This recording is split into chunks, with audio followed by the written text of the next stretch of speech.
everybody. This is DBHDS Commissioner Nelson Smith, and we're here back with the fourth episode of Conversations with the Commissioner. This is something we're trying to do every quarter, just to kind of give everyone an update on what's exciting, what's new, and for everybody to get a chance to meet some awesome people that we have working for all Virginians. And so today is a really cool episode because I'm excited to introduce Katharine Hunter and Dr. Bern'Nadette Knight, two rock stars in our agency who are doing everything within their power to make Virginians' lives, specifically for our children and adolescents and families, the best that they can possibly be. So welcome, and we look forward to getting to know you. You want to introduce yourselves? Thanks. Hi, everyone. I'm Katharine Hunter. I'm the Child and Family Program Manager in the Office of Child and Family Services, and I've been with DBHDS for over 16 years now. Hi, everybody. I'm Dr. Bern'Nadette Knight. I am the Child and Family Program Specialist in the office, and I've been with DBHDS a little bit over 6 years now. Well, thanks for those introductions. Can you tell me, what is your favorite thing to do here for fun? No, maybe at home. How about that? So at home, I like to travel.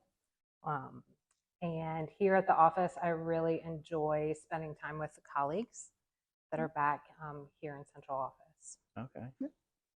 Same for me. I also like to travel. I'm a native Mississippian, so I've been in Virginia a little bit over a decade. So learning all the places in Virginia and going to different spots and learning about those. And when I'm in the office, I like to connect with the staff here because I'm remote most days, but when I am here, I do try to make a point of meeting with folks and just catching up with the office too. It's great energy too, right? Yes, yes it is.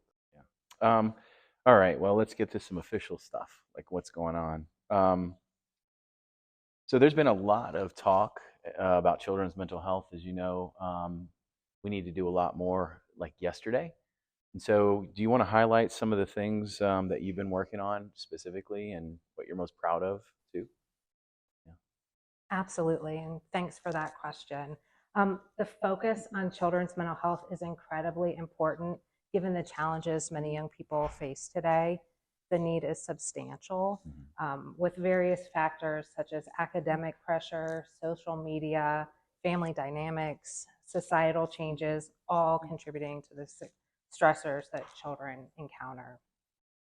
And then, we see one crucial aspect of addressing these needs is being able to intervene early, right place, right time, or right help right now. We can equip children and families with coping strategies and resiliency skills that they can serve well throughout their entire life. This includes promoting mental health awareness in schools, training for providers, and offering accessible counseling services.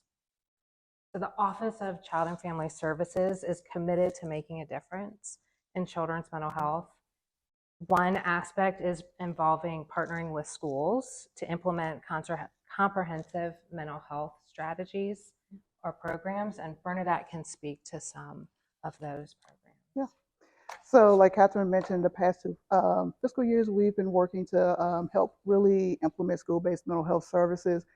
It's really been a collaborative effort between our agency and Department of Education because, of course, we're trying to bring mental health services within the school setting. Yeah. But what we've been doing at the agency is really trying to work with our school divisions across the state to, one, help identify the need, and a lot of them, as we've been talking to them, they've come to us with the need of what to support their students, but utilizing the funding that we have to help stand up programs in their schools, working with their community partners. It could be a community service board, or it could be a partner that they've worked with in the past, or a new one that can provide those mental health services. So to provide the funding that they need to be able to support their students.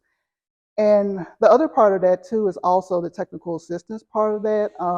We recognize that in addition to providing funding for schools to stand up programs, it's equally important to provide them with the knowledge and the skills to be able to successfully implement that. And so that's where the Department of Education has come in. Really, they've been really helpful. We've been doing technical assistance sessions with schools the past fiscal year, and are looking to continue that with the new funding that we have. to help them, understand how do we set up an agreement with our community partner to provide services.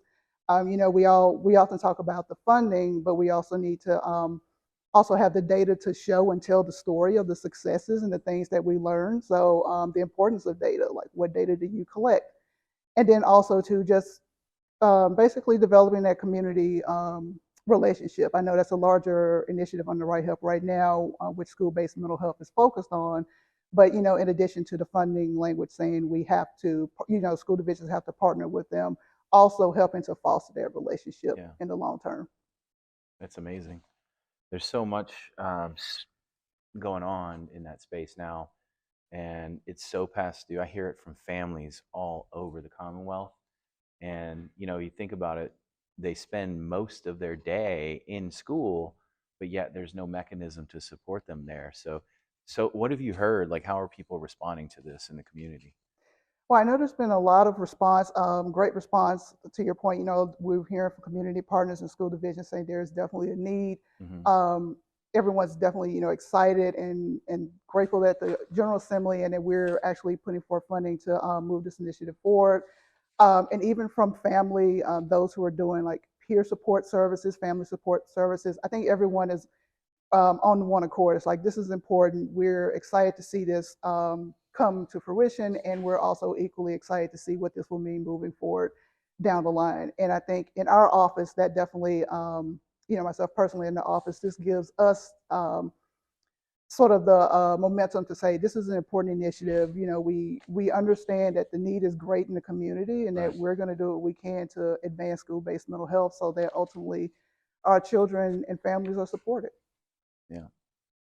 So what can we look forward to in 2024?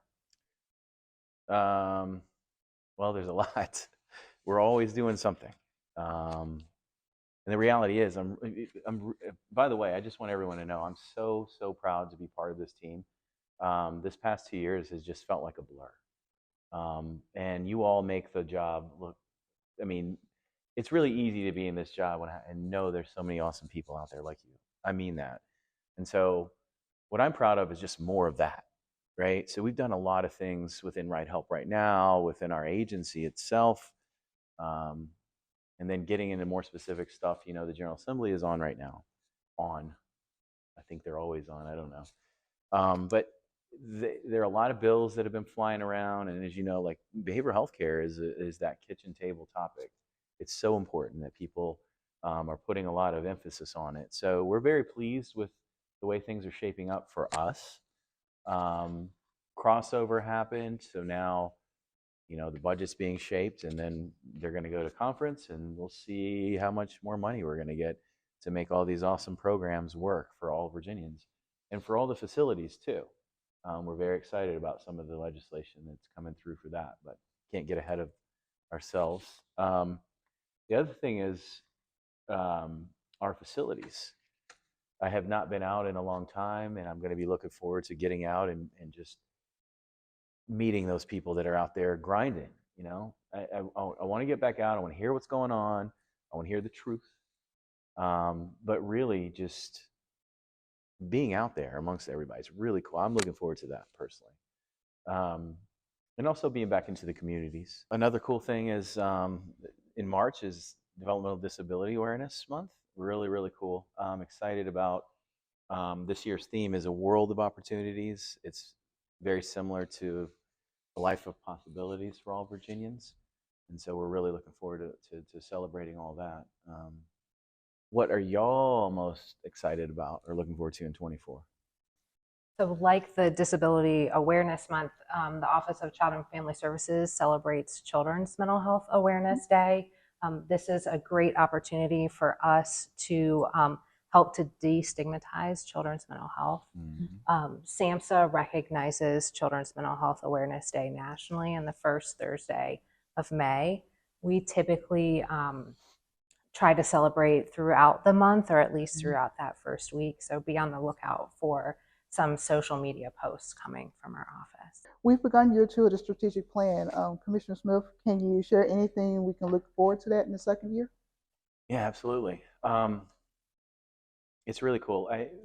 When I think about how we started this journey and how everything kind of unfolded, and then when just thinking a lot about what we've done, it's been a tremendous ride these past 2 years. And we have Right Help right now, and we also have a lot of the things within the agency proper, right, in our strategic plan. And so we're going to celebrate. Then it's going to be time for us to revisit our strategic plan and look at the things that worked, and then things that are working, but should we do them? We always got to do that retro look back to see, and we're always constantly measuring and comparing ourselves. So very excited about that. So stay tuned.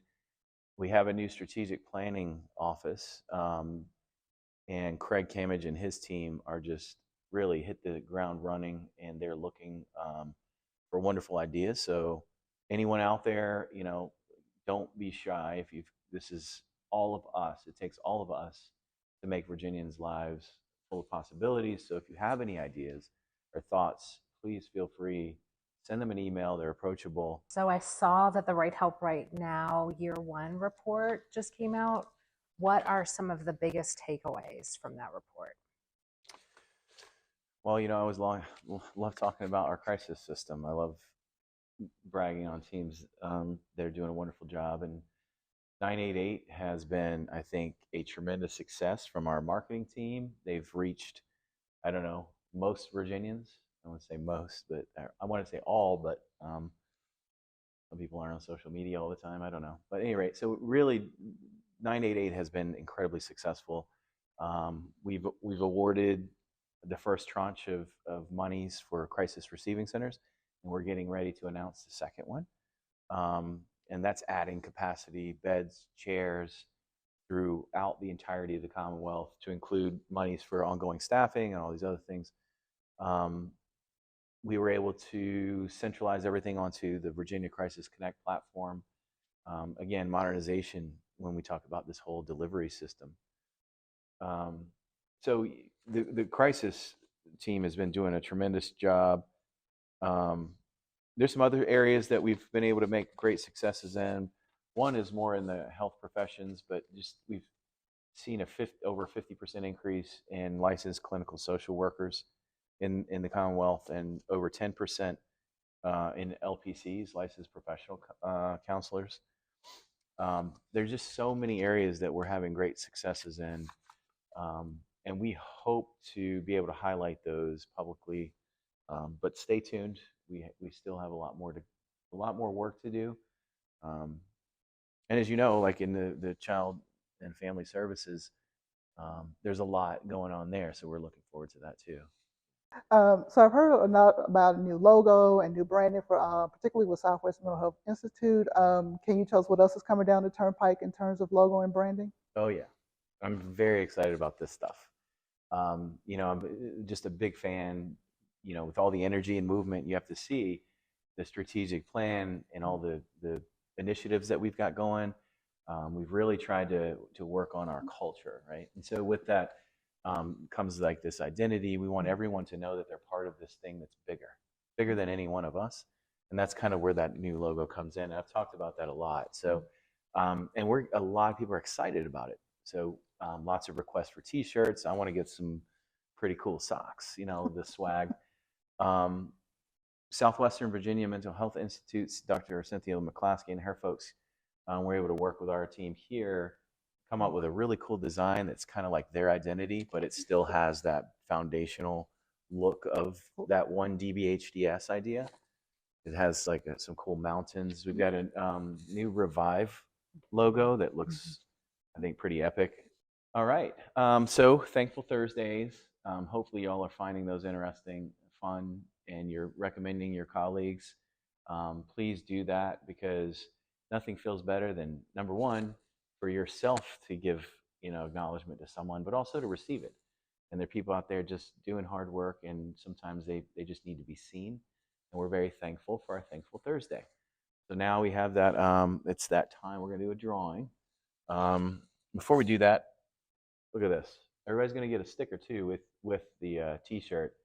So we were just discussing all the different Put them on your water bottles, on your computers. And then we got this cool little tote bag. This isn't, you'll get a tote bag as well. This is just with a sticker on it. It'll be cooler than this one.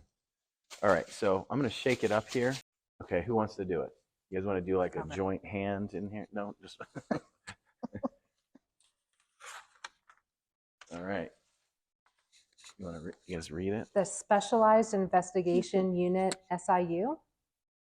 So we have the SIU, Specialized Investigations Unit, and it was developed in 2020 under the Office of Licensing, and they are all over the Commonwealth. They go out and they make sure they investigate not very good situations, and we really, really are thankful to have them.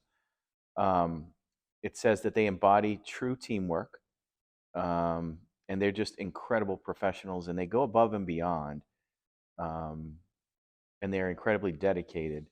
So congratulations to Angelica Howard. She is an awesome human being, by the way. Way to go. Her leadership is obviously making an impact.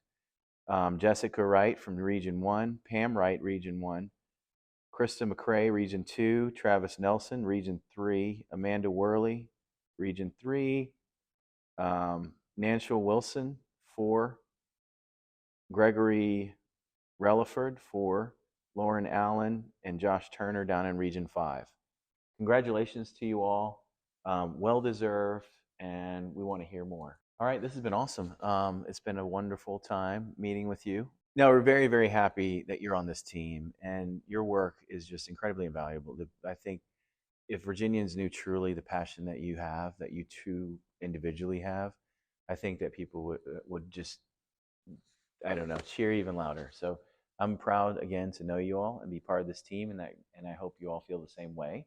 Any closing thoughts? Just thank you for having us. Yeah. We may be a small team, the Office of Child and Family Services, but we are mighty, and we are here just to support the needs of children and families. So we appreciate your time. Yeah, thank you for having us. And as Katharine said, we're a small team, but we're a mighty team, and we are dedicated to the children of Virginia. And here's to a team of teams. Thank you all.